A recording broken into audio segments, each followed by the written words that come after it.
The sky over Manhattan was still bruised purple when Nolan Graves stumbled out of the black sedan, pulling his wrinkled blazer tighter against the early morning chill. He smelled faintly of whiskey and Chloe Stratton's perfume, an expensive jasmine musk blend still clinging to his collar. He didn't bother checking if the driver saw. Nolan had long stopped caring who witnessed his private sins. Power, after all, made him feel untouchable. He climbed the steps to the Upper West Side brownstone he shared with his wife, Harper Ellington, rehearsing the same lazy excuse he always used. Client meeting ran late, markets were insane, you know how it is. He rubbed his temples, trying to ignore the headache that came from too much champagne and too many lies. But something felt off. The air was too still. The house, usually glowing with warm lights Harper left on for him, was completely dark. No soft hum of the dishwasher, no faint cartoon sounds from their son Mason's bedroom upstairs. Nolan pushed the door open, annoyed. Inside, silence swallowed him. The living room looked wrong. The family photo wall was gone, the toy basket under the coffee table gone, the hand-woven blanket Harper cherished from her mother missing. Nolan blinked, unable to make sense of it. "Harper?" he called out, a hint of irritation in his voice. "Mason?" Nothing. He moved deeper inside, heels clicking against hardwood floors that echoed in a way they never had before. His heart gave a strange, uncomfortable twitch. He flicked on a light switch. Then he froze. Two NYPD officers stepped out from the dining room, their uniforms crisp, their faces unreadable. The older officer, graying temples, steady gaze, spoke first. "Mr. Graves?" Nolan straightened, smoothing his shirt. "Is there a problem?" The younger officer held a folder. "Your wife has filed a statement. We've been instructed to wait for your arrival." "My arrival?" Nolan scoffed. "This is ridiculous. Where is Harper? And my son?" The older officer exchanged a look with his partner, then gestured to the dining table. On it sat Harper's old iPad, a sealed envelope, and a stack of printed documents, legal documents. Nolan's stomach dropped. "What the hell is this?" The older officer answered calmly, "Mr. Graves, you may want to sit down." Nolan didn't move. His hands curled into fists. "Tell me where my wife is." The younger officer opened the folder, revealing photos, timestamps, and financial printouts Nolan instantly recognized because he had tried to erase them. "Sir," the officer said quietly, "your wife is safe, but she won't be returning here, and there's evidence we need to discuss." For the first time in his career of lies, Nolan felt something unfamiliar claw at his chest. Fear. And then the officer spoke 5 words that made Nolan's entire world tilt. "You're under immediate investigation." Before the world fell apart, Harper Ellington was the kind of woman people passed by without truly noticing, soft-spoken, steady, the quiet center of her small universe.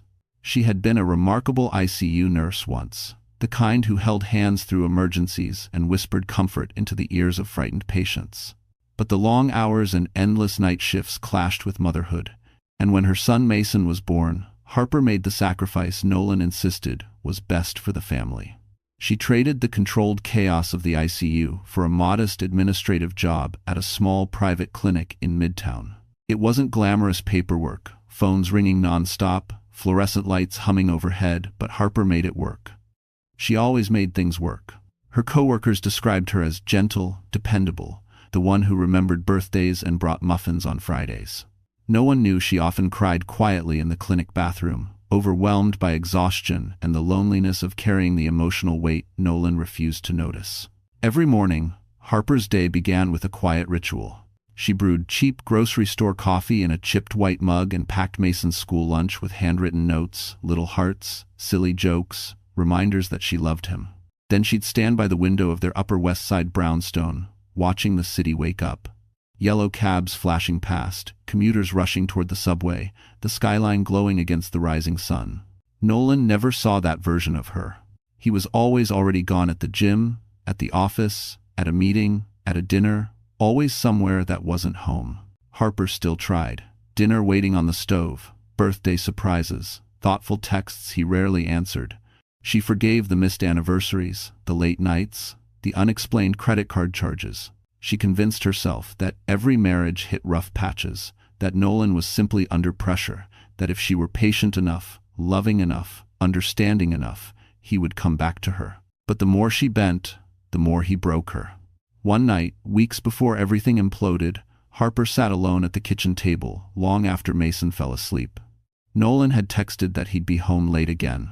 Her eyes wandered across the dimly lit room, the fridge covered in Mason's drawings, the family calendar filled with crossed-out dates Nolan never honored, the iPad glowing with unread messages. Life had become a loop of waiting and wishing. She didn't know yet that Nolan was spending that same night in a penthouse suite at the Park Hyatt with Chloe Stratton. She didn't know he laughed easily with another woman, touched her with hands that had grown cold toward his own wife, promised her things Harper had begged him to say for years. But she felt it. A gut-deep ache, a whisper of truth she wasn't ready to face. Harper closed her eyes, took a shuddering breath, and whispered into the quiet house, "Please, just let me be wrong." She wasn't, and the first crack in her world would come from a device she never meant to check a single notification that would expose everything.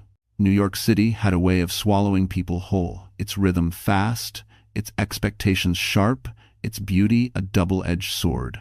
For Harper Ellington, the city wasn't glamorous or cinematic. It was simply the place she tried every day to keep her life from collapsing. Their brownstone on the Upper West Side looked perfect from the outside. Ivy trailing along the brick, a polished blue door, a tiny stoop garden Harper tended with stubborn hope. Neighbors often complimented her lavender pots and the way her son Mason's drawings decorated the front window. They assumed the Graves Ellington family was just another comfortable Manhattan household. But inside, the cracks had been widening for years. On weekday mornings, Harper took the subway to Midtown, squeezed into the E train with hundreds of worn-out faces. Her clinic stood wedged between a bakery and a nail salon, a narrow building with peeling white paint and windows that rattled in winter winds. Inside, the walls were plastered with children's artwork and faded posters reminding patients to get their flu shots. It wasn't prestigious, but it was hers. A place where people were kind, where her efforts mattered. Meanwhile, Nolan Graves lived in an entirely different New York. He worked in a sleek glass tower on Wall Street, where the elevator walls glowed with brushed steel, and everyone wore tailored suits that cost more than Harper's monthly salary. From the 37th floor, he could see the Manhattan skyline glittering like a promise, one he believed he deserved more than anyone else. His office bore quiet luxuries. A Mont Blanc pen on his desk, a leather chair that smelled faintly of cedar, a MacBook Pro always open to stock tickers and financial models. Nolan loved the city for what it gave him. Status, admiration, the illusion of power. He navigated rooftop bars, Michelin-star dinners, and client lounges like he was born for them. But he'd once told Harper, back when he still held her hand, that none of it meant anything without her. Somewhere along the way, he forgot. Harper felt the shift most starkly during evenings at home. She would sit in the living room with Mason, reading picture books under the soft glow of a lamp, while Nolan claimed he needed to analyze markets on his laptop. He rarely looked up. Harper used to watch him with quiet longing, remembering when he used to pull her close on the couch, kiss her forehead, and tell her she made Manhattan feel like home. But now, the distance between them felt wider than the Hudson River. At night, when the city hummed outside their bedroom window, Harper stared at the ceiling, trying to figure out when her life had drifted so far from the warm simplicity she once imagined. She had dreamed of a little house near Central Park, family dinners, Saturday trips to coffee shops, bedtime stories Nolan wouldn't miss. Instead, she lived in a home where silence echoed louder than footsteps, and the world she tried to hold together was beginning to wobble, piece by fragile piece. But nothing prepared her for the night she found the one object that would shatter the illusion completely, an object Nolan never meant for her to see. Nolan Graves had always been the kind of man who moved through life as if the world owed him something. Even in college, people remembered him for the same things he flaunted now.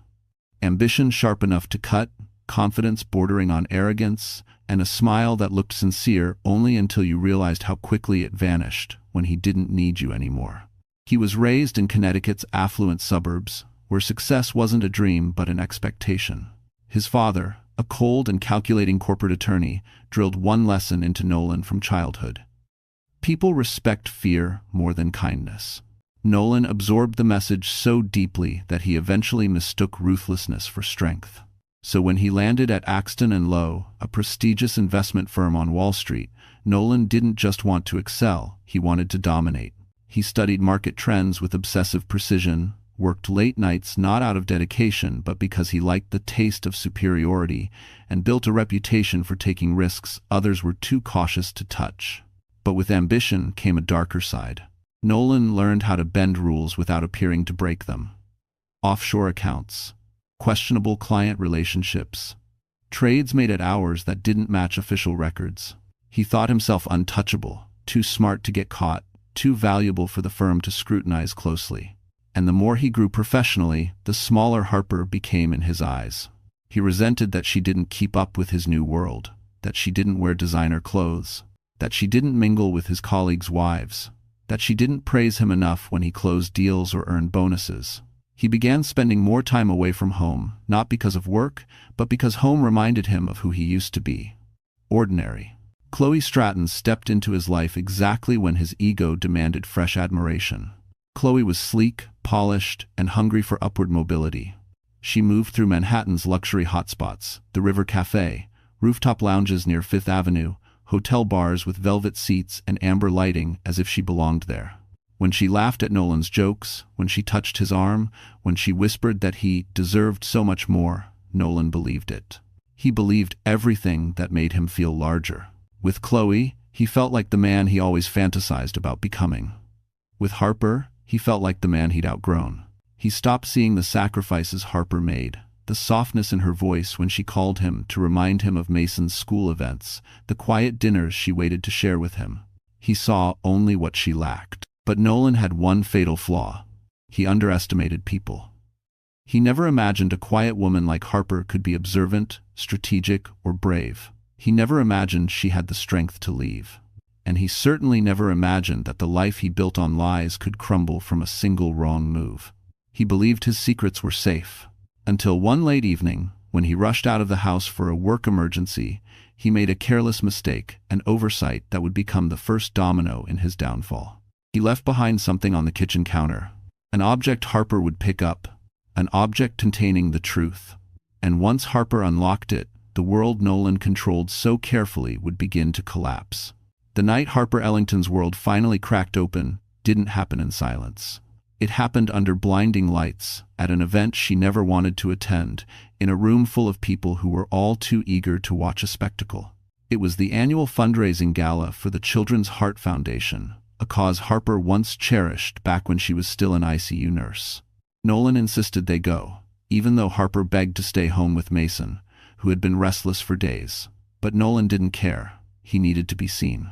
He needed to parade around in his tailored suit, shake hands, and pretend he was the model husband with the perfect family. Harper agreed only because Mason's grandparents offered to watch him, and because she was tired of the arguments. She slipped into a simple navy blue dress she'd had for years. She didn't own anything lavish enough for the event, and Nolan's expression tightened when he saw her, like she'd embarrassed him just by existing. The gala ballroom was everything Nolan loved. Towering crystal chandeliers, gold-rimmed dinnerware, champagne flutes sparkling under soft amber lighting. Expensive perfumes mingled with the clinking of glasses. Luxury brands flashed everywhere, diamond bracelets, designer heels, watches that cost more than Harper's annual salary. Nolan guided Harper through the crowd with a hand on her back, but his touch was cold, mechanical. She followed quietly, trying not to feel small. And then she saw her, Chloe Stratton, the woman who worked in PR. The woman Nolan had mentioned casually but often. The woman Harper tried to dismiss from her thoughts. Until now. Chloe walked in wearing a silver gown that shimmered like moonlit water, her hair cascading in glossy waves, her smile wide and triumphant. And Nolan's reaction? Oh, that reaction told Harper everything. His breath hitched. His fingers twitched. His entire body leaned toward Chloe before he caught himself. Chloe noticed them, of course. She always noticed everything. And instead of pretending ignorance like any decent person might, she walked right up to Harper with a smile that could slice glass. "Nolan, you made it," she purred, almost brushing his arm. Harper stiffened. Nolan's eyes flickered panic, guilt, but he masked it instantly. "Chloe," he said, clearing his throat. "This is my wife, Harper. Your wife." The word hung in the air like someone had dropped a stone into a quiet pond. Chloe extended her hand politely, but her eyes held something sharper, something victorious. Harper shook her hand, feeling frozen inside her own skin. Then, as if the universe wanted to strip away the last layer of Harper's denial, a waiter stumbled near them, bumping Chloe's clutch. It fell. The clasp snapped open, and out spilled a hotel keycard. Not just any hotel. The Park Hyatt Presidential Suite. The same hotel Nolan once claimed to have a late client dinner in. People around them paused. Conversations slowed. Eyes darted toward the small, damning rectangle on the floor. Nolan's face drained of color. Harper stared at the keycard, her breath catching in her throat. Chloe didn't even scramble to hide it. Instead, she smirked. And in that moment, the truth wasn't whispered. It wasn't hinted. It wasn't suspected. It was finally, painfully, publicly undeniable. And before Harper could even step back, someone in the crowd gasped because the keycard wasn't the only thing that had fallen. Harper Ellington didn't remember leaving the ballroom. One moment, she was standing under the shimmering chandeliers, staring at the hotel keycard on the marble floor. The next, she was walking blindly through the lobby, her vision blurring, her breath shallow, the sound of distant music fading behind her like a cruel joke. Her heels clicked against the polished floor, but her legs felt numb, almost detached from her body. She pushed through the revolving doors and stepped into the cold Manhattan night. The air hit her like a slap. Taxi lights blurred into streaks of yellow, and pedestrians brushed past her without a second glance. In a city of millions, her heartbreak became just another whisper, swallowed by the noise. She walked without knowing where she was going, her arms wrapped tightly around herself. Her phone buzzed endlessly, Nolan calling, then texting, then calling again. She turned the screen face down. She couldn't read a single word he had to say. Not now. Maybe not ever. Harper ducked into a quiet corner near Columbus Circle and sank onto a cold stone bench. Her hands trembled violently. She felt hollow, as if someone had carved out her insides and left only a shell behind. Her chest tightened, breath catching in painful little gasps. It reminded her of the panic attacks patients sometimes described in the ICU. She never thought she'd feel one herself. A woman passing by paused. "Ma'am, are you okay?" Harper forced a nod. "I'm fine," she whispered, though her voice cracked like thin glass. The woman hesitated, then moved on. Harper's thoughts spiraled, images flashing wildly. Nolan's stunned face, Chloe's smirk, the keycard, the crowd whispering. She pressed a hand against her heart, as if she could hold the pieces together. How long had she been a fool? How long had everyone else known? How many nights had Nolan lied, smiled in her face, kissed Mason goodnight, then gone to that hotel suite? Her stomach twisted. Tears spilled quietly, steadily, dripping onto her dress. She didn't bother wiping them. She didn't care if anyone saw. The life she tried so desperately to keep intact was already shattered in front of strangers at a gala where she didn't even want to be. And then came the ugliest thought of all. Was she enough for anyone? She buried her face in her hands, shoulders shaking. She wasn't crying for Nolan. She was crying for the years she lost, the self she lost, the dreams she had abandoned to build a future with a man who never cared enough to stay loyal. A gust of wind swept through the plaza, sending a chill through her. She shivered and pulled her phone from her purse, not to read Nolan's messages, but to check the time. It was past midnight. Mason, her little boy. Her breath hitched when she realized he would wake up in the morning, expecting pancakes and cartoons and the certainty that his parents were okay. Harper wiped her face with shaking fingers. She needed to pull herself together. For him? Her phone buzzed again, this time not Nolan. It was a message from an unknown number. Just 5 words. "Harper, you need to see this." Attached was a single photo. And the moment she opened it, her breakdown turned into something far more dangerous. Harper's hands trembled as she tapped the attachment. The cold glow of the street lamp spilled over the phone screen, making the image sharpen slowly, too slowly. For a second, she thought her exhausted mind was playing tricks on her. But it wasn't a hallucination. It was real. The photo showed Nolan in a dimly lit penthouse suite, the exact presidential suite at the Park Hyatt where the keycard came from. He wasn't with Chloe. He wasn't smiling. His face was tight, agitated, eyes darting toward the door, as if he expected someone to walk in on him. But the worst part wasn't Nolan. It was what sat open on the table in front of him.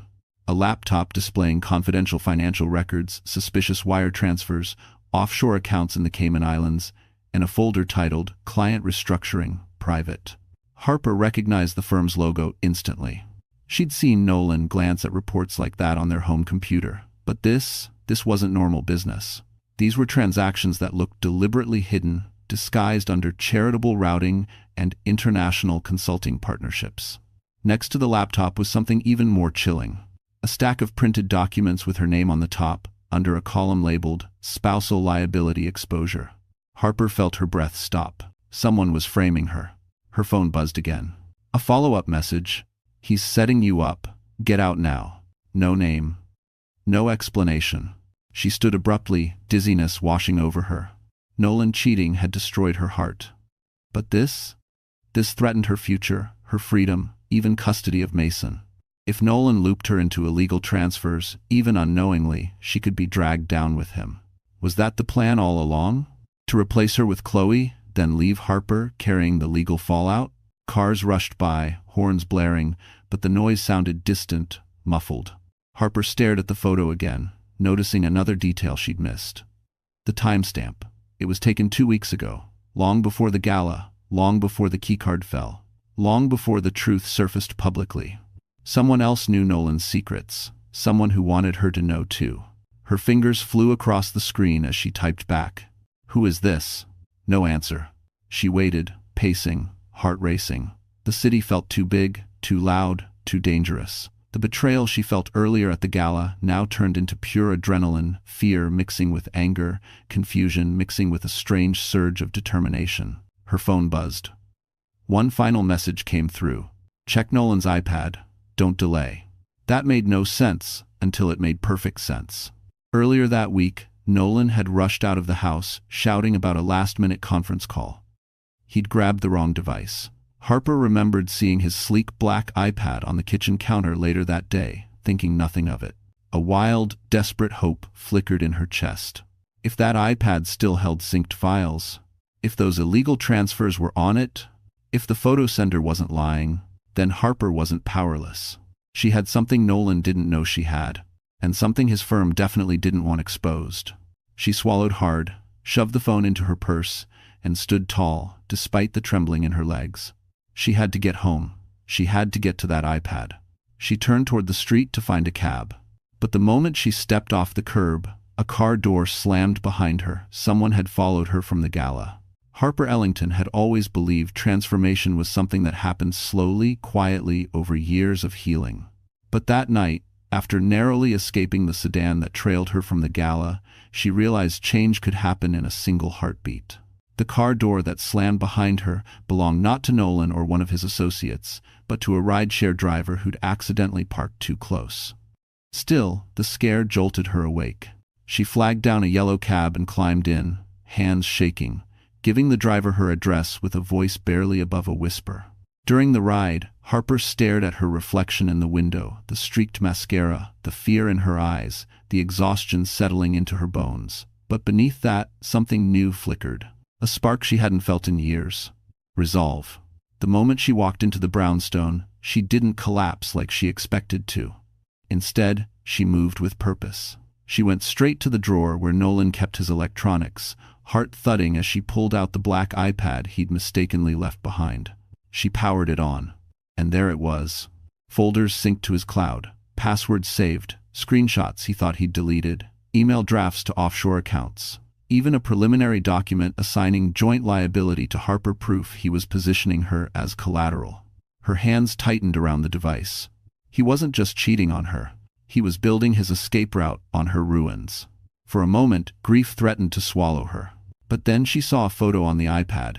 Her and Mason at Central Park, taken on a day when Nolan claimed he was too busy to join them. Mason had frosting on his nose. Harper was laughing, sunlight catching her hair. And suddenly she knew. She hadn't lost everything. She still had her son. She still had herself. And now, she had power. She spent the next hours downloading copies of every incriminating file to a hidden drive. She documented timestamps, made secure backups, and photographed each screen with her phone. This time, she wasn't crying. She wasn't shaking. She wasn't afraid. She was preparing. By dawn, the version of Harper who had walked into the gala no longer existed. In her place stood a woman who had survived humiliation, betrayal, lies, and danger, and still rose. She showered, wiped away the mascara streaks, and combed her hair with steady hands. She slipped into fitted black jeans and a cream sweater. No more fraying edges, no more smallness. She tied her hair into a low ponytail, her face clean, determined. Later that morning, after dropping Mason at school with a steady smile, she walked toward Brooklyn Heights to meet someone she never expected to contact again. Grant Whitford, the man she once saved in the ICU. The man who had quietly offered support months ago. The man Nolan believed was a nobody. Doke.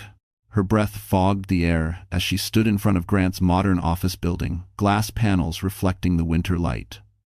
2 security guards nodded when she gave her name, escorting her upstairs. When the elevator doors opened, Grant was already waiting. Crisp white shirt, rolled sleeves, eyes that softened the moment he saw her. "Harper," he said gently, "what happened?" She didn't break. She didn't crumble. She handed him the drive filled with Nolan's secrets. Grant took it, his expression darkening with sharp, protective focus. "What do you need from me?" he asked. Harper swallowed hard. "Everything," she whispered. Grant nodded slowly because he already knew Nolan Graves had picked a fight with the wrong woman and the wrong man. Grant Whitford didn't waste time. The moment Harper handed him the drive, he moved with the calm efficiency of someone used to handling billion-dollar decisions. He transferred the data to his encrypted system, scanned through the files, and let out a slow, controlled exhale. "This isn't just misconduct," he said, eyes narrowing. "Nolan's been moving client funds through illegal channels. If this goes public, his entire firm could collapse." Harper's chest tightened. "He tried to put my name on some of those transfers." Grant's jaw clenched. "Then we make sure the world knows exactly who orchestrated it and who he tried to sacrifice." I quote. Within hours, Grant activated a network Harper didn't know he had. Legal teams, forensic accountants, a former SEC deputy director who now worked privately for him. Documents were verified, cross-referenced, and organized into a clean timeline, each point showing Nolan as the architect of every illegal action. "This is airtight," Grant said. "But we're not taking it to the authorities first." Harper frowned. "Then where?" He met her eyes. "Somewhere he can't control. Somewhere he can't spin a narrative." 3 days later, Harper found herself standing behind a velvet curtain at the Axton and Lowe Winter Investors Forum, the biggest event of the year for Nolan's firm. A room filled with CEOs, board members, journalists, and Wall Street power players. Cameras flashed. Men in suits whispered about market forecasts and mergers. The air buzzed with money. Grant had secured her access through a board member who owed him a favor. Harper stood quietly, hands cold, heart pounding, but she felt stronger than she had in years. Tonight wasn't about humiliation. It was about truth. And survival. At the front of the ballroom, Nolan stood on stage in a perfectly tailored charcoal suit, charming as ever, talking about unprecedented growth projections. He didn't know Harper was there. He didn't know the avalanche headed for him. Grant approached her. "Ready?" Harper nodded, though her legs shook. "Do it. That's for us." Grant handed a small signal to the event technicians stationed by the cameras. Seconds later, the giant LED screens behind Nolan flickered. His voice faltered. Can we fix the display?" Murmurs rippled through the crowd. Then the screen stabilized. And Harper's world, Nolan's world, changed. Projected across the massive screen was the first of Nolan's secret transfers. Bank statements, offshore routing, timestamps, his signature, his login ID. Audience gasps erupted. The next slide. Wire transfers disguised as charity payments. Then spreadsheets showing millions funneled through shell corporations. Then the document labeling Harper Ellington as spousal liability coverage. The final slide was a high-resolution still image. Nolan in the Park Hyatt suite with the incriminating files opened in front of him. The room exploded into chaos. "What is this? Is this real? Call compliance. T34 16 Reses, 23347, Tucation." Nolan's face went from confusion to recognition to pure terror. This is taken out of context," he shouted. "It's doctored. This is a mistake." Grant stepped forward from the back of the ballroom, his voice clear and cold. "It's not a mistake, Nolan. It's the truth." Nolan's eyes widened when he saw Harper behind Grant. Harper? You? You did this? Her voice trembled, but her words were steady. No, Nolan. You did. Security rushed toward the stage. Reporters surged forward. Phones captured every second. Nolan's downfall had officially begun. And just when he thought it couldn't get worse, a voice from the back shouted something that made the entire room turn. The voice that cut through the chaos was sharp, furious, and unmistakably familiar. That's the man who promised to marry me. Every head in the ballroom snapped toward the entrance, where Chloe Stratton stood trembling in a crimson dress, mascara streaking down her cheeks, clutching a folder of papers. She wasn't glamorous tonight, she wasn't polished. She was devastated and angry. Nolan Graves, she shouted, pointing at him with a shaking hand. He told me he was leaving his wife. He made me believe he loved me. Her voice broke, but she pushed on. And then he tried to throw me under the bus too. 100 cameras shifted toward her. Reporters swarmed. Nolan's face twisted into panic. Chloe, stop, don't, this isn't. But Chloe wasn't listening. She walked straight to the stage, heels clicking like gunshots. I have emails, she said breathlessly, waving the folder. Messages he sent me. Proof he used my name on one of his offshore filings. He promised everything, and he lied to me just like he lied to his wife. Gasps rippled across the room. Harper watched silently, her expression unreadable. She felt no triumph, no cruelty, only a quiet, steady acknowledgement. Nolan had dug his own grave. Security finally stepped in, surrounding Nolan as board members ordered an immediate internal suspension. Investors were already on their phones, issuing emergency directives. Compliance officers rushed forward. A journalist shouted, "Mr. Graves, are you aware you could be facing federal charges?" Nolan looked around wildly, eyes darting from Chloe to the screen to Harper. You don't understand. I can fix this. I just need Harper, please. Harper stepped back. She didn't need to say anything. The world had already said it for her. Within minutes, Nolan was escorted off stage, flanked by security guards, shouting incoherently, his once impenetrable facade shattered. Phones recorded everything. By midnight, his downfall would be trending on every financial blog in the city. Harper stood frozen for a moment, letting it wash over her, not satisfaction, not revenge, but clarity. She felt lighter, freer, like she'd finally exhaled after holding her breath for years. Grant stepped beside her. It's over, he said softly. She nodded, tears pricking her eyes not from sadness, but from release. Thank you, Grant. For everything. He gave her a small, warm smile. You did the hard part, Harper. You saved yourself. The ballroom lights dimmed as security cleared the space. The noise faded. People whispered her name now, not with pity, but with respect.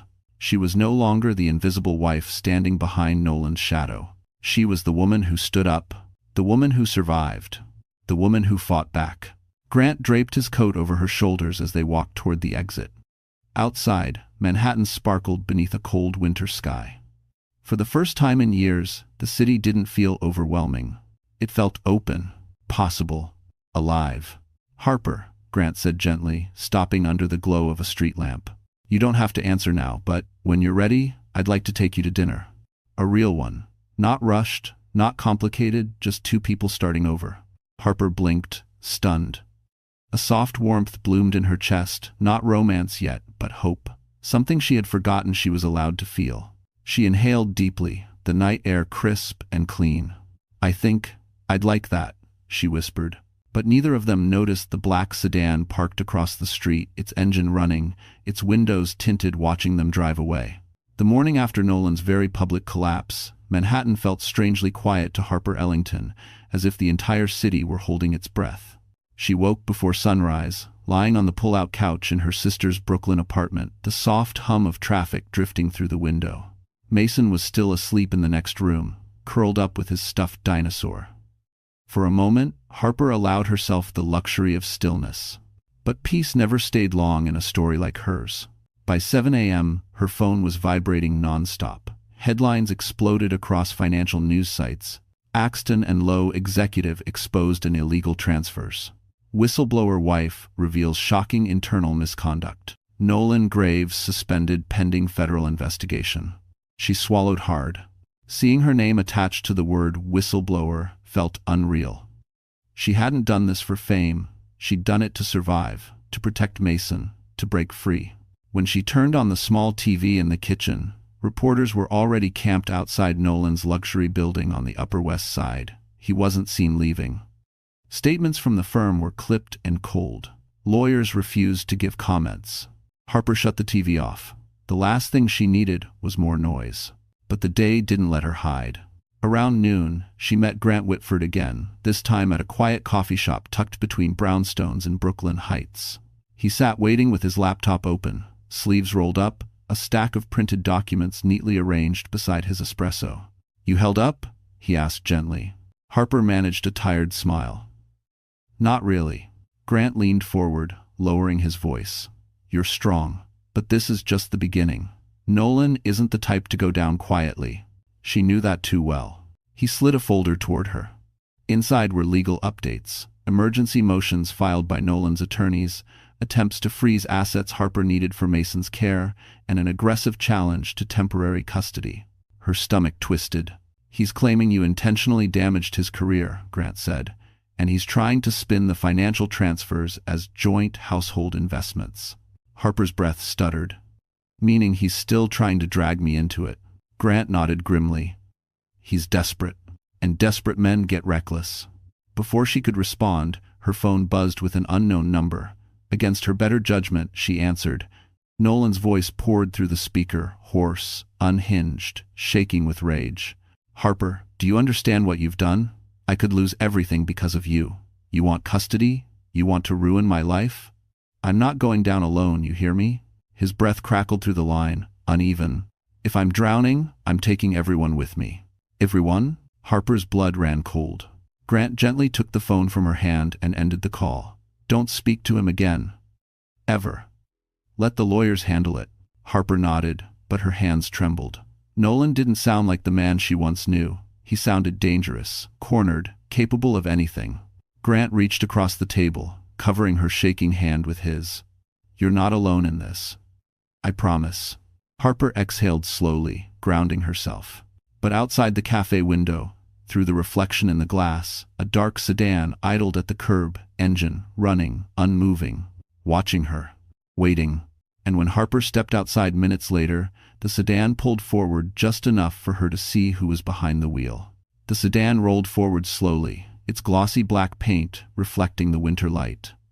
Harper's breath caught in her throat as the tinted window lowered just enough to reveal the driver. Chloe Stratton. Her makeup was smeared, her hair wild from stress, and her eyes, usually sharp, calculating, camera-ready, were swollen from crying.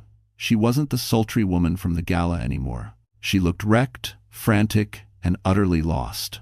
Harper froze, unsure whether to run or confront her, but Chloe raised both hands in the air, signaling surrender. "Please," she mouthed through the cracked open window. "I just want to talk." "Ifres." Grant instinctively stepped in front of Harper, his hands subtly guiding her back toward the safety of the cafe door. "Absolutely not," he warned. "You have nothing to say to her." But Harper didn't look away. Something in Chloe's eyes wasn't hostile, it was terrified. Chloe opened the car door and stepped out, hugging her coat tighter around herself.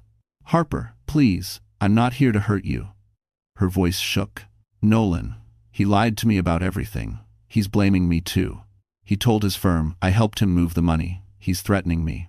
Grant narrowed his eyes. "And why should Harper care about that?" "Because," Chloe whispered, looking down, "Nolan told me she was the one who encouraged the transfers. He said he had proof. He said he'd bury both of us if we didn't help him clear his name." Harper felt the world tilt. "He's trying to frame us both." Chloe nodded miserably, tears slipping down her cheeks. "Yes, and he told me something else, something you need to hear." Grant tightened his jaw. "Harper, we should go. Whatever she has, we can get through legal channels." But something in Chloe's trembling posture tugged at Harper's instincts, the old nursing empathy she thought she'd lost. "Grant," Harper said softly, "let her speak." Reluctantly, he stepped aside but stayed close, never taking his eyes off Chloe. Chloe's voice dropped to a whisper. "There's a backup. A hidden drive Nolan keeps off-site. It has everything. The real documents, the ones he hasn't altered. If he destroys it, the authorities will never see the full trail. He'll say, "You fabricated everything." Harper felt a chill crawl up her spine. "Where is it?" Chloe swallowed hard. "A storage unit in Chelsea, under a fake business name." Grant cursed under his breath. "Of course." Chloe hesitated, then added, "He went there this morning." Harper stiffened. "He's going to destroy the evidence." Grant pulled out his phone, already calling one of his legal contacts. Chloe took a shaky breath. I know I don't deserve forgiveness. But please, Nolan can't get away with this, not after what he did to all of us." Before Harper could respond, Chloe's gaze flicked over Harper's shoulder, and suddenly, she blanched. "Harper," she whispered, "get inside, now." Harper turned just as a loud crack split the air. The window of the parked sedan behind them shattered. Grant grabbed Harper and pulled her toward the ground as glass rained over the sidewalk. A bullet had been fired. Someone wasn't trying to scare them. Someone was trying to silence them. And when Harper looked up from the pavement, she saw a figure sprinting into a getaway car, someone she recognized all too well. Harper Ellington barely had time to process the crack of the bullet before Grant pulled her behind a parked SUV, shielding her with his body as screaming pedestrians scattered across the sidewalk. Glass glittered on the pavement like cruel confetti, and a cold wind swept through the Brooklyn street, carrying the echo of panic. Chloe crouched behind the cafe's brick wall, shaking violently. "Oh my God, he actually—" Grant snapped, "Stay low." His eyes scanned the street with surgical precision. Harper blinked through the shock, heart hammering against her ribs. "That figure running, did you see?" "Yes," Grant said, voice tight. "I saw him." It wasn't Nolan. It was Nolan's longtime friend, a man Harper always thought was just a golfing buddy, Trevor Lane. Nolan had introduced him at a holiday party years ago, calling him just an old college friend with a security company. Harper never liked him. Something in his eyes had always looked too cold, too calculating. Now she understood why. Trevor wasn't a friend. He was a fixer, someone who cleaned messes, someone who made problems disappear. Grant rose slowly, keeping Harper behind him. He's not trained enough to stick around. A warning shot means he's rattled, but he'll be back if Nolan thinks you're close to exposing the whole thing. Harper felt her stomach twist. He's willing to commit a crime in broad daylight? He's desperate, Grant said. And desperate men act stupid. Chloe finally found her voice, trembling. Nolan told me Trevor could handle loose ends. I didn't know what that meant. Harper glared at her, anger mixing with fear. You helped him. You helped a man who was ready to destroy me, destroy us both. Chloe broke down, sliding to the ground. I know. I was stupid and selfish, and now he's coming after me too. He said, if I talked, I'd regret it. Grant stepped between them. Enough. Standing here arguing won't help anyone. We need to move. He helped Harper to her feet, his hand firm and grounding. Sirens wailed in the distance. Someone must have called the police, but Grant shook his head. We can't stay for statements. If Trevor reports back to Nolan that you survived the shot, he'll escalate. Harper stared at him. So where do we go? To the one place Nolan doesn't know exists, Grant answered. My private residence in Tribeca. It's secure, off-grid, and no one gets in without my approval. His tone darkened. And we'll regroup from there. He turned to Chloe. You're coming too. Until we figure out the storage unit and the backup drive, you're a target. Chloe nodded weakly, wiping her face. Grant led them toward his car, a dark gray Mercedes S-Class parked discreetly in an alley. As they approached, he pressed a button on his key fob. The car beeped once. But the moment the trunk lights blinked, Harper felt a chill. Something was off. Grant sensed it too. He slowed, eyes narrowing. He pointed Harper and Chloe toward the passenger side, then moved toward the trunk carefully, shoulders tense. Grant? Harper whispered. He didn't answer. He lifted the trunk lid an inch, stopped, closed it again, then turned to Harper, face pale with controlled fury. Someone's been here, he said quietly, and they left a message. Harper's pulse spiked. What message? Grant exhaled once, steadying himself. Your wedding ring, Harper. It's sitting in the trunk. He paused. And it's covered in blood. Before Harper could speak, Grant added two more words that froze her where she stood. It's not yours. Harper stared at Grant, the world narrowing into a single, suffocating point. Her wedding ring, something she had taken off the night Nolan broke her heart, was lying in Grant's trunk, covered in blood that wasn't hers. Her voice came out as a whisper. "Whose blood is it?" Grant shook his head. "I don't know yet, but it's fresh, still warm when I touched the metal." Chloe backed into the side of the alley, her breath quickening. "He's framing her. Nolan's trying to make it look like she did something violent." "No," Grant said sharply, lifting a hand. "This isn't just framing. This is a message. He wants Harper to panic. He wants her destabilized so she makes mistakes." Harper wrapped her arms around herself, nausea rising. "He's getting worse. He tried to shoot at us, now this. Grant, what if he hurt someone else to get to me?" Grant stepped closer, placing a steadying hand on her shoulder. "Then we stop him before he gets the chance." He reached into his coat, pulled out a pair of gloves, and opened the trunk fully. Harper forced herself to look. The ring sat in the center of the trunk floor, the gold band smeared with dark crimson streaks. Next to it lay a folded scrap of paper. Grant carefully unfolded it. Harper watched his expression shift from confusion to anger to a deep, unnerving worry. "What does it say?" she whispered. Grant hesitated, then read it aloud. "She won't get away again." The alley suddenly felt colder. Chloe gasped. "Oh my God, he took someone." And when Harper's knees buckled and she grabbed the car door for support. Who won't get away?" Grant folded the note with controlled precision. "We don't know yet. But whoever it is, Nolan wants Harper to believe she's next." A wave of dread crashed through her. "He wouldn't hurt Mason?" "No," Grant said firmly, gripping her arms. "Mason is safe at your sister's. I personally confirmed it before we left the cafe. This," he gestured to the ring, "is psychological warfare, Harper. Not kidnapping. Not yet." Chloe wrapped her coat tighter around herself. "Nolan's unraveling. He's willing to sacrifice anyone, his firm, his reputation, his friends, even me, to erase anything that threatens him." Harper swallowed hard.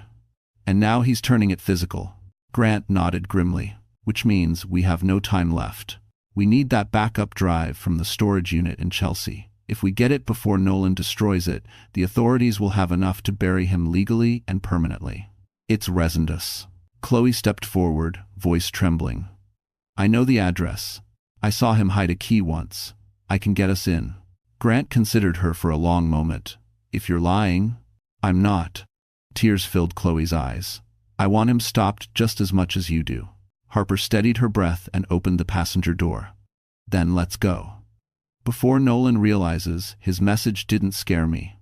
Grant rounded the car and pulled out onto the street, tension thick in the air. They drove toward Manhattan, the city lights flickering through the windshield like silent warnings. Halfway across the bridge, Harper's phone buzzed. A text. From an unknown number. Just 4 words that made her blood run cold. "You're already too late." Traffic thickened as Grant's Mercedes weaved through the streets of Chelsea, lights from galleries and loft apartments flashing across the windshield. Harper sat rigid in the passenger seat, the text message replaying in her mind, "You're already too late." Each word tightened around her chest like a vice. In the back seat, Chloe fidgeted with her coat zipper, her voice barely above a whisper. "The storage facility is on 12th Avenue, blue sign. He keeps a unit under the name Eastbrook Consulting."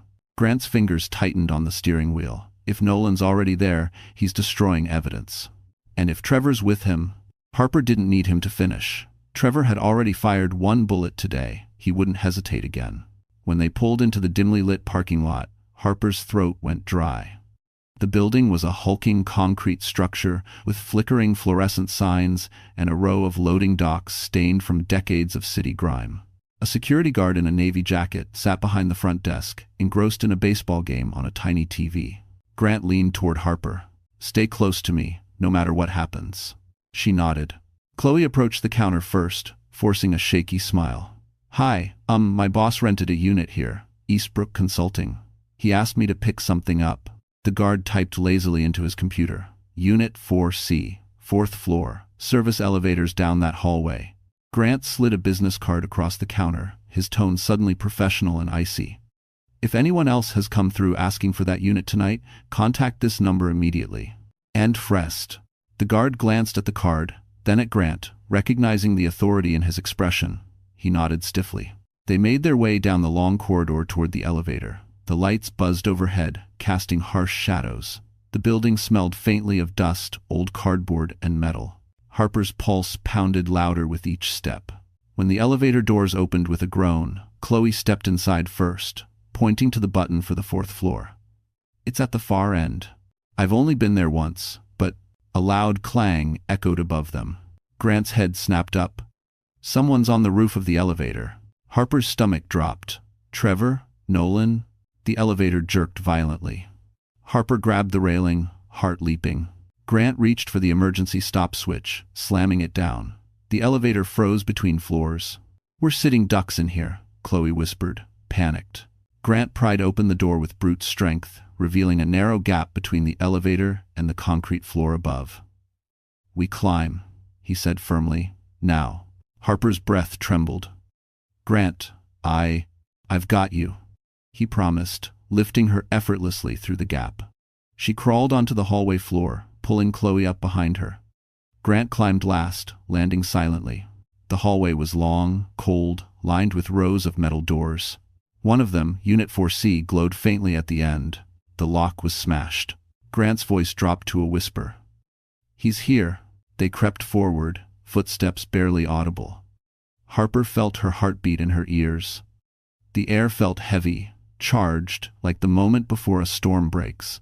Grant reached the open storage unit first and flicked on the overhead light. Harper gasped. The metal shelves inside were overturned. Cardboard boxes were slashed open, papers scattered like confetti. A hard drive lay crushed on the ground. But that wasn't the worst part. A figure was slumped in the back corner, hands tied, face bruised. Chloe screamed. Because it wasn't Nolan. It was Trevor, and he was barely conscious, whispering one chilling sentence. "He's coming for you next, and he's not alone." Trevor Lane's breaths came out in ragged, shallow bursts. His usually sharp eyes were half closed, barely able to focus as Grant knelt beside him. Harper hovered near the entrance of the storage unit, her hands trembling, her stomach twisted into painful knots. Grant checked Trevor's pulse with clinical speed. He's alive, but fading. Someone worked him over hard. Chloe stood frozen, her face pale. Nolan did this? To his own friend? Trevor let out a weak, humorless laugh, more blood than sound. "Friend, you still don't get it."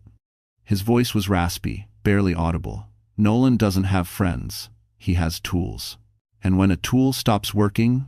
His head dropped back against the wall. Harper swallowed hard. "Trevor, who's with him? Who's helping him now?" Trevor's eyelids fluttered. "Not helping, controlling." A shiver ran down Harper's spine. "Controlling? Who?"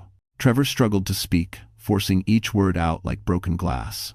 "The investors, the private ones, the ones funding his offshore accounts. They're not just wealthy, they're dangerous. They own people. They own outcomes. And Nolan promised them returns he couldn't deliver." Grant's expression hardened. "So he falsified the numbers, laundered the money." Trevor nodded weakly. "And now they're cleaning up the mess. Nolan, he's expendable. But you," his gaze flicked toward Harper, full of warning, "you exposed everything. That makes you a threat. And threats get erased." Harper felt her knees weaken. She pressed a hand against the metal shelf to steady herself. "So they're after me because I uncovered what Nolan did?" Trevor coughed violently, blood streaking his lip. "No. They're after you because Nolan told them you were the one who stole the data." His gaze locked on hers. He pointed them straight at you. The room seemed to shrink. Harper felt the breath punched from her lungs. Of all Nolan's betrayals, this one burned the deepest. Grant stood slowly, his voice low and furious. "We're done reacting. We take control now. 8-1. And who won 9? Into 7. But Trevor wasn't finished. He reached shakily into his jacket pocket, pulling out a small USB drive smeared with dried blood. "He didn't find this one," Trevor whispered. "The last backup, the real one. Get it to the right people, and they'll take Nolan apart, but you didn't hear this from me." Grant gently took the drive. "Who else knows about it?" Trevor's voice dropped to almost nothing. "Just me. And Nolan's handler, a man named..." He didn't finish. A sharp crack echoed down the hallway. Harper spun around. "What was that?" Grant's eyes narrowed. Footsteps. Running. Chloe backed up until she hit the metal wall, shaking. They found us. Oh God, they found us. Grant pushed Harper behind him. Stay close. Do not leave my side. Trevor looked up one last time, pain in his eyes. Run. You can't fight them. Grant grabbed Harper's hand and pulled her toward the unit's exit. But as they stepped into the hallway, the overhead lights suddenly flickered. Once, twice, before shutting off entirely. Darkness swallowed everything. A deep, unfamiliar male voice echoed through the hall. Harper Ellington. We've been waiting for you. The darkness inside the storage facility wasn't natural. It felt deliberate, heavy, suffocating, like someone had flipped the power with full intention. Harper Ellington's breath hitched as her eyes struggled to adjust. The metallic scent of dust filled the air. Beside her, Chloe whimpered, covering her mouth to muffle the sound. Grant's hand tightened around Harper's arm, grounding her. His voice was low but steady. Don't move. Whoever that is, they want you to panic. But panic was already clawing at her ribs. The footsteps approached slow, measured, confident. Whoever this man was, he wasn't rushing. He wasn't afraid. He expected to find them exactly where they stood. Then he spoke again, his voice smooth and commanding, the kind that could convince a boardroom or terrify a witness. Harper, Harper, Nolan warned me you were stubborn. A pause. And in my line of work, stubborn people don't live long. Chloe clutched Harper's sleeve, nails digging into the fabric. That's him, she whispered, trembling so hard her teeth chattered. Nolan's handler, the investor he bragged about. I saw him once leaving a meeting. His name is... A click echoed in the hallway. The unmistakable sound of a gun being cocked. Grant moved instantly, pulling Harper and Chloe behind a metal pillar. Don't say his name, he whispered. Don't give him power.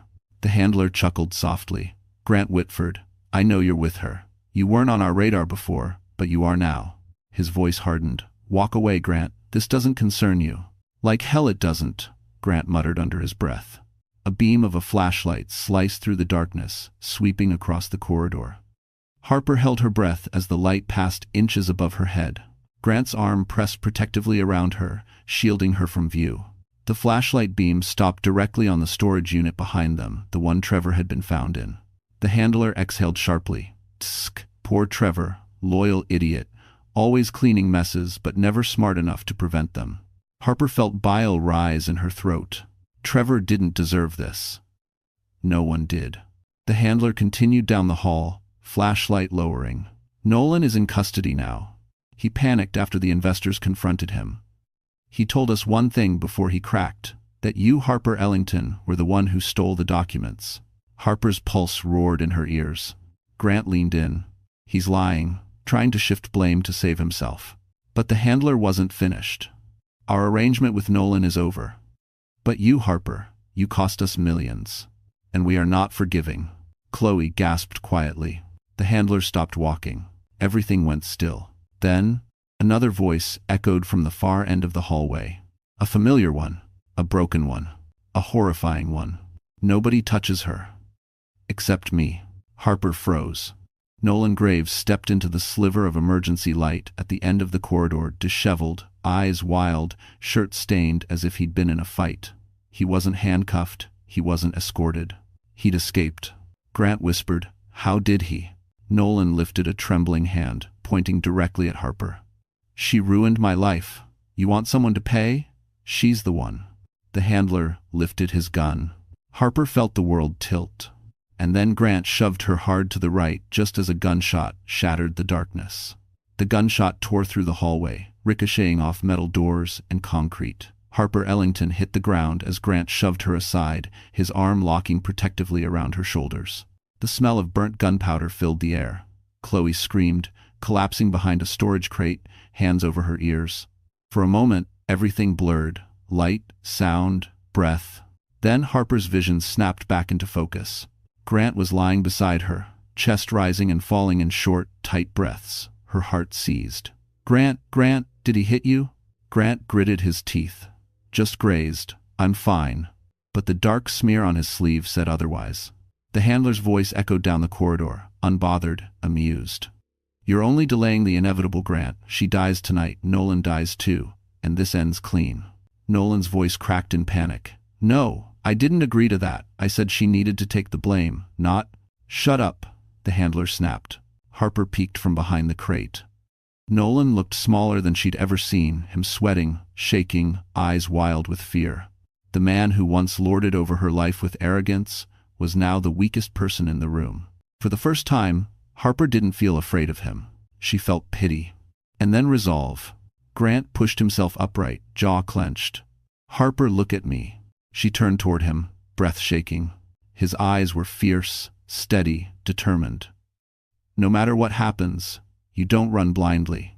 You stay with me. Understood?" Harper nodded, swallowing hard. Chloe crawled closer, whispering frantically, "We're going to die, we're going to die, Chloe." Harper grabbed her hand firmly. "Breathe, stay with us. We're not dying tonight." The handler began walking again, each step echoing like a countdown.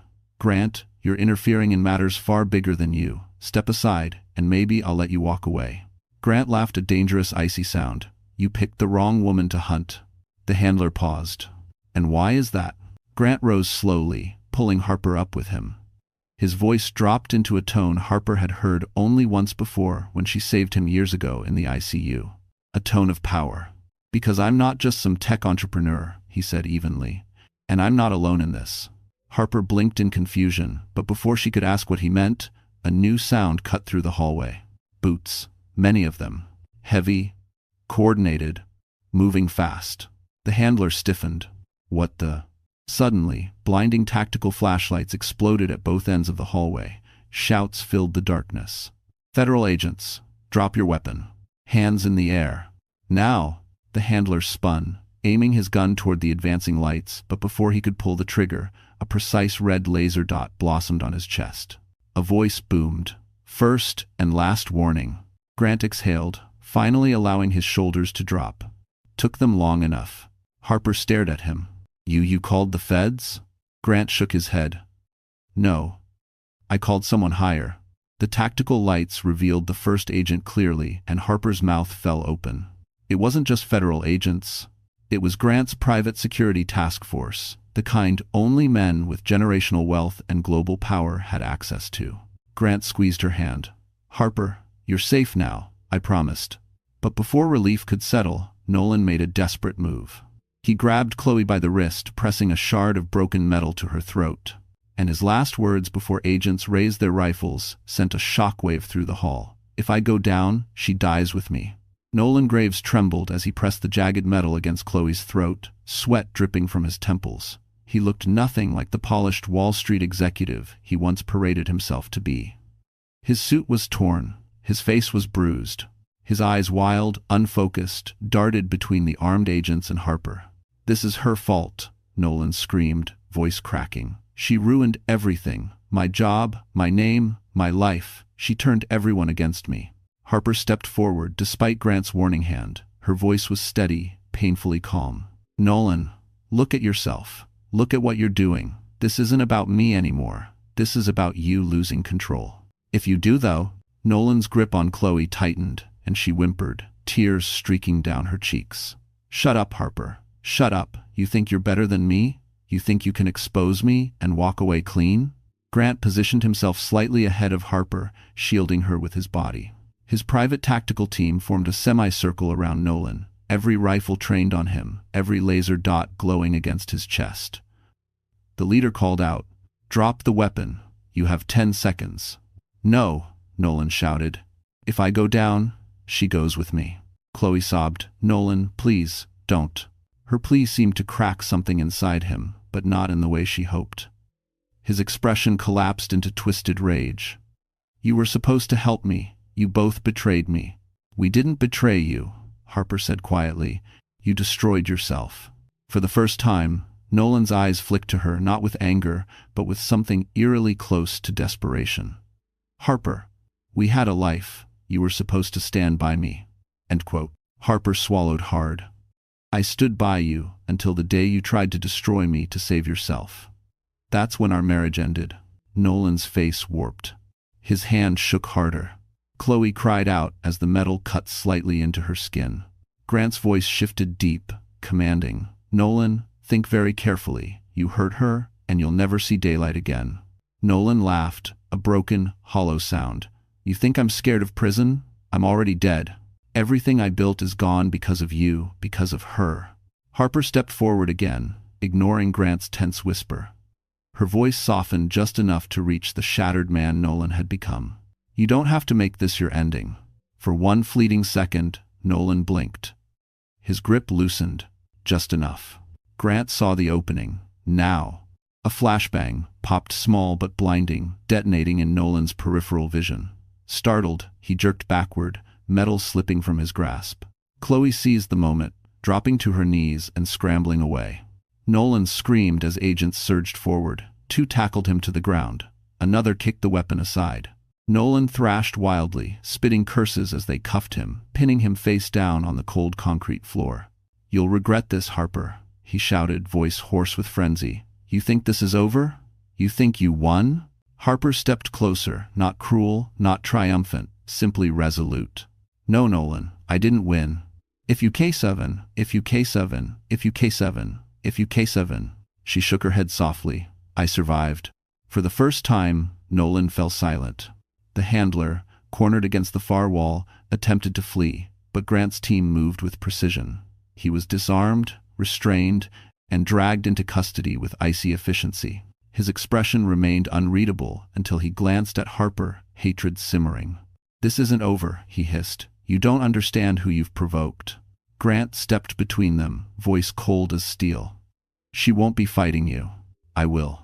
The agents began pulling Nolan to his feet. Harper exhaled, shaking, exhausted, but somehow lighter. But just as she reached for Grant's hand, a radio crackled. "Sir, we have a situation. It's about the child." Harper's blood ran cold, and before she could even speak, the agent added 5 words that made her knees buckle. "Mason's school just called, he's missing." Harper Ellington felt the ground fall out from under her.